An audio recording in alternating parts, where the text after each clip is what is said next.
So today we'll be looking at another very important design pattern, which is the iterator pattern. So let's look at this class pen here. It's having an ink color and constructor. So this is a fountain pen collection, which is having an array list fountain pens, which is basically an array list of some pens. We are adding some pens to it. So this add pen method will basically create a new pen with the whatever ink color we provide as an argument to this method, and it will add this to the fountain pens array list. So this is a constructor. We are trying to add three different pens. One is royal blue, one is scarlet red, and one is permanent black to this fountain pens array list. So this is our fountain pen collection class.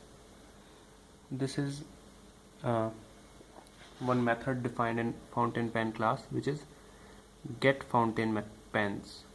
So basically we are defining a getter for this fountain pens array list.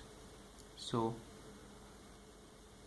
this is return type, it is array list, and get fountain pens, and we are returning this array list to the user. So let's look at another pen collection.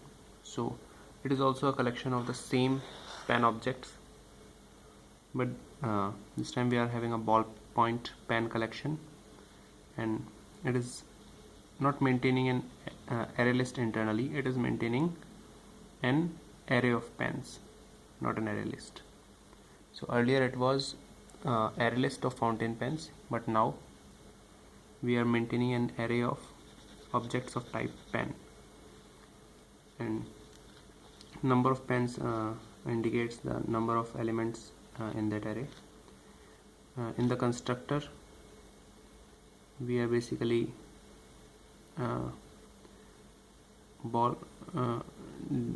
initializing this ballpoint pens array to an array of 10 pen elements, and then we are trying to add two pens, green and pink ink pens, and this is the add pen method again, which is taking ink color and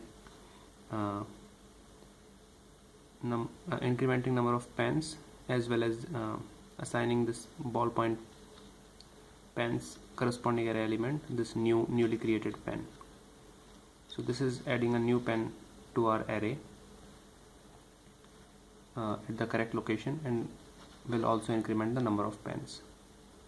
Again, this get ballpoint pens will represent will be the getter for this ballpoint pens array. So this will just return this ballpoint pens. So basically these two getters, we are returning our internal data structure for maintaining the pens. So this way we are exposing our internal implementation to the client class. So we are giving them hint of how we are storing it internally. So this has two disadvantages. One, like we don't want the client to know our source code because it's secret within our company. So this will expose it. So this is first disadvantage. The second disadvantage can be that from object-oriented principles perspective, the client should have no knowledge about your internal implementation. So that should be well encapsulated and hidden from the client. So it should call some methods, and those should do the work, and it should not explicitly get hold of a variable of your ballpoint pen collection class and then use that variable, or maybe he can do anything with your variable. He can delete some elements, he can add some elements. If once he had got hold of your this array, you can do anything with your array. So this is also not advisable. So we expose methods to the client which can act on our variables in a controlled fashion. So we don't give our variables to the client directly. We say, please use these methods to act upon my variables. So that's the thing. Let's look at these, how to eliminate these two things. So let's look at, let's say the client wants to print all the pens maybe. Okay, so if he wants to iterate over the array list which he has just got using this get fountain pens method, which is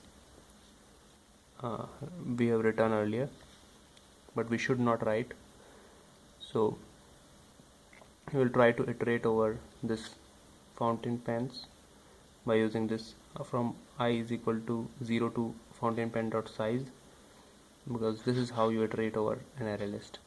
And similarly for array, ballpoint pens dot length will represent the size of the array.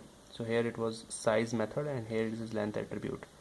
So this is also different, and the way how we access these array elements is also different. So iterating over these elements is quite different. So what if we have such kind of code? It will be really good, because this is same code for both of them. Iterator is equal to fountain pens dot create iterator, and once we have created an iterator, this iterator is an interface having a hasNext method, and it also declares our next method. So hasNext method just tells you whether we have any next method left, next element left. So while we iterate, we repeat while iterator dot hasNext, that is some element is still left. What we do is we assign our pen to the next element. We assign the next element to our pen variable basically, so here also we are using the same. Once we have created the iterator, we are using the same methods hasNext and next on the iterator. hasNext to check whether any element is left, and next to get the next element. So the code becomes exactly same. What is the benefit of this? The uniformity is the benefit. Let's look at it how. Let's look at the fountain pen iterator code. So this code is implementing iterator interface, that is it is basically implementing these two methods, hasNext and next. So let's look at how it has done so. So fountain pen iterator is internally maintaining a array list of pens, because our fountain pen collection was also maintaining an array list internally. So corresponding to that, it will also maintain an array list of pens, and it is starting from position is equal to 0, and it will have an constructor in which it will initialize its own pens by the array list pens which we are providing. Next method, it's returning pens dot get position plus plus. So basically we are incrementing this position and we are getting the next method and we are returning to the client. hasNext, we are checking whether we have exceeded the array list size. If we have exceeded, then we return false, because we don't have any next element left, and otherwise we return true. So this is how a fountain pen iterator work. Let's see at the ballpoint pen iterator. So it is also implementing iterator, hence it must also have next and hasNext implementations, and so it is internally maintaining a pens array of pen objects, and a position to indicate where we are in that array right now, where our current position is. Its constructor, it's just initializing its own pens reference to what we have provided it. Next method, it's incrementing the position and returning that particular element from this pens array. And as next, we just check whether we have crossed the pens array length. If we have crossed it, we have no other element left, so we return false, otherwise return true. Again, modifications in fountain pen collection class. So person will be calling the iterator on fountain pens dot create iterator. So it is calling this iterator on fountain pens collection class basically. So fountain pen collection should have a create iterator method which should return new fountain pen iterator, and it will just pass its own fountain pens to the iterator, because this iterator will require an array list of pens to initialize its own reference. Okay, so this is a change in fountain pen collection class. And in ballpoint collection class, same, it will also define a create iterator method, and it will just return a new ballpoint pen iterator. It will create an iterator, this one. It will pass its own pens in the constructor. It's passing its own pens which the ballpoint pen collection has, and it is just returning that iterator to the client when client asks for an iterator. So the student class, student is asking fountain pens collection class for an iterator. It just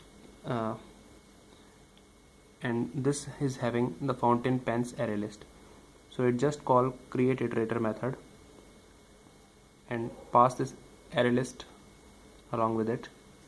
So this will go all the way here, and this fountain pen iterator will be used.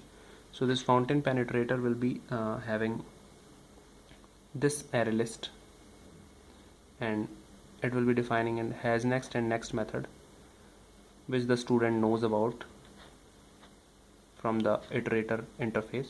So student just knows about the iterator interface. It does not know about how they are implementing it. It just follows this interface, and these two are also following the same interface. So one more thing, Java also provides java.util.iterator to iterate over collection classes. So ArrayList is a part of the collections framework.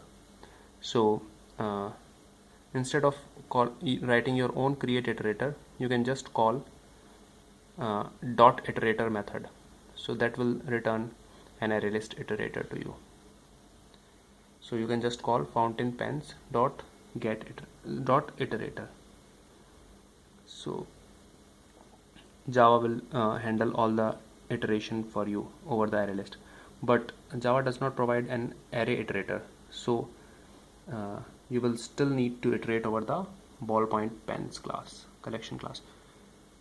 So student is still dependent on concrete classes. So these fountain pen collection and ballpoint pen collection classes student is still dependent on.